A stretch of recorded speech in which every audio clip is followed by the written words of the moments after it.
প্রিয় BA third সেমিস্টারের অনার্সের ছাত্রছাত্রীরা, তোমাদের যাতে পলিটিক্যাল সায়েন্সে অনার্স রয়েছে DACC3 এই পেপারটি, তো তোমাদের জন্য আজকের এই ভিডিওটি অত্যন্ত গুরুত্বপূর্ণ হতে চলেছে। তোমরা অনেকেই রিকোয়েস্ট করেছো যে স্যার আমাদের এই পেপার থেকে কিছু উত্তর যদি বলে দেন তাহলে খুবই উপকৃত হই। তোমাদের আমি দেখবে 5 মার্কসের কোশ্চেন এবং বড় যে প্রশ্ন 20 নম্বরের আসবে মডেল 1 থেকে, আমি তোমাদের বলে দিয়েছিলাম। মডেল 2 বাকি রয়েছে, আমি তোমাদের অবশ্যই দেবো। এবং মডেল 1-এর 5 মার্কসের করতে গিয়ে তোমাদের বেশ কিছু প্রশ্নের উত্তর করতে গিয়ে একটু প্রবলেম হচ্ছে। তো আমি একদম কিভাবে উত্তর লিখতে হয় বা কিভাবে একটা নোটস সাজালে তোমরা ভালো নাম্বার পাবে সেই বিষয় নিয়ে আলোচনা করব, এবং বিভিন্ন কোশ্চেনের অ্যান্সারও আমি তোমাদের কিন্তু আমি বলবো।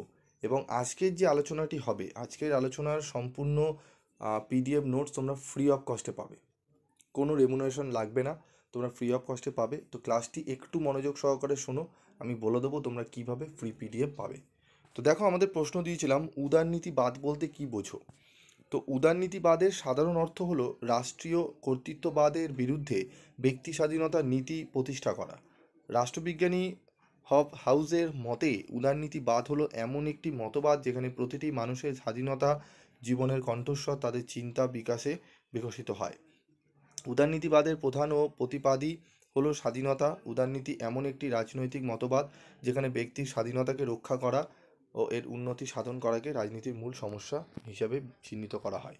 উদারনীতিবাদ হলো একটি রাজনৈতিক এবং নৈতিক দর্শন যা ব্যক্তি স্বাধীনতা, সীমিত সরকার, আইনের শাসন এবং সহনশীলতার উপর জোর দেয়। এটি একটি বিস্তৃত ধারণা যা বিভিন্ন রূপে বিদ্যমান, তবে এর মূল নীতিগুলি হলো ব্যক্তি স্বাধীনতা, সীমিত সরকার, আইনের শাসন, সহনশীলতা। উদারনীতিবাদ বিভিন্ন রাজনৈতিক মতাদর্শের ভিত্তি, যেমন উদার গণতন্ত্র এবং সামাজিক উদারনীতিবাদ। এটি আধুনিক সমাজের একটি গুরুত্বপূর্ণ অংশ এবং এটি বিশ্বজুড়ে রাজনৈতিক এবং সামাজিক পরিবর্তনের উপর গভীরভাবে প্রভাব ফেলেছে। 1800 এবং 1900 শতকের ইউরোপে এই মতবাদের বিকাশ ঘটে। এটি একটি আধুনিক গণতান্ত্রিক রাষ্ট্র ব্যবস্থার ভিত্তি গড়ে তোলে। বর্তমান বিশ্বে উদারনীতিবাদ মানবাধিকারের অন্যতম বড় সমর্থক। তো টু দি পয়েন্ট একদম 5 মার্কসের কোশ্চেন অ্যান্সার তোমরা দেখলে। এরপর আরেকটি গুরুত্বপূর্ণ প্রশ্নের অ্যান্সার নিয়ে আলোচনা করব, সেটি হচ্ছে টিকালেগো নারীবাদ।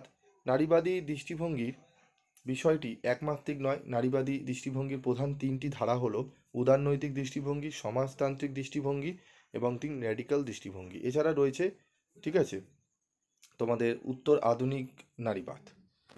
তো নারীবাদী দৃষ্টিভঙ্গির মূল বক্তব্য হলো গ্রিক পণ্ডিত প্লেটো আর অ্যারিস্টটলের আমল থেকে আধুনিক রাষ্ট্রবিজ্ঞানীদের সময়কাল পর্যন্ত রাষ্ট্রচিন্তার যে মূলধন তা হলো পুরুষতান্ত্রিক বা পিতৃতান্ত্রিক। এই মূল ধারার রাজনৈতিক আলোচনায় সমস্ত বিষয়ে পুরুষের অভিজ্ঞতাকে সর্বজনীন ধরে নিয়ে তাকেই সবচেয়ে বেশি গুরুত্ব দেওয়া হয়েছে। বস্তুত রাজনৈতিক চিন্তার জগতে নারীর অবদানকে এবং তার ইতিবাচক ভূমিকাকে সবসময় অগ্রাহ্য করা হয়েছে। এখানে নারীকে পুরুষের অধস্তন হিসাবেই দেখা হয়েছে। তাছাড়া নারী পুরুষের অবস্থানগত বৈষম্যকেও মূলধারার আলোচনার কোনো স্বীকৃতি দেওয়া হয়নি। রাজনীতি সম্পর্কে নারীবাদী দৃষ্টিভঙ্গির উদারনৈতিক আলোচনার সূত্রপাত ফরাসি বিপ্লবের গোড়ার দিকে, ঠিক আছে, তোমাদের রয়েছে মেরি উলস্টনক্রাফট এর রচনার মধ্যে দেখা যায়। ঠিক আছে, তো উত্তরগুলো দেখে নাও। তারপর রয়েছে সমাজতান্ত্রিক নারীবাদী দৃষ্টিভঙ্গি মূলত কার্ল মার্কসের বৈপ্লবিক ধ্যান ধারণার ভিত্তিতে গড়ে উঠেছে। ঠিক আছে, এঙ্গেলসের the origin of the family, private property and the state শীর্ষক গ্রন্থে এই বিষয়ে বিস্তারিত আলোচনার সন্ধান পাওয়া যায়। ঠিক আছে, একদম টু দি পয়েন্ট অ্যান্সার তোমরা দেখতে পাচ্ছ এখানে দিয়েছি। তো এখানে দেখো, বিংশ শতাব্দীর 1960 এবং 1970-এর দশকে গড়ে ওঠা, ঠিক আছে, র্যাডিক্যাল হবে, এটা র্যাডিক্যাল হয়ে গেছে, র্যাডিক্যাল নারীবাদী দৃষ্টিভঙ্গির প্রবক্তা সাইমন ডি, ঠিক আছে, বিভয়ারের মতে পিতৃতান্ত্রিক প্রাধান্যকে সম্পূর্ণ বিলুপ্ত করা প্রয়োজন। তো এই যে দুটো প্রশ্নের আলোচনা আজকে করলাম, এই সম্পূর্ণ নোটস তোমরা পেয়ে যাবে।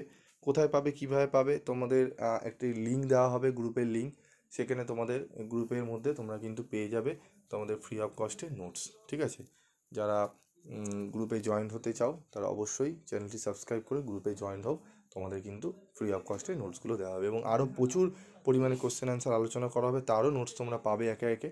তো আসো, চ্যানেল গ্রুপে জয়েন হও এবং তোমরা PDF নোটস নিয়ে নিজেদের পড়াগুলো করে নাও। আজকের মতো ভিডিওটি শেষ করছি।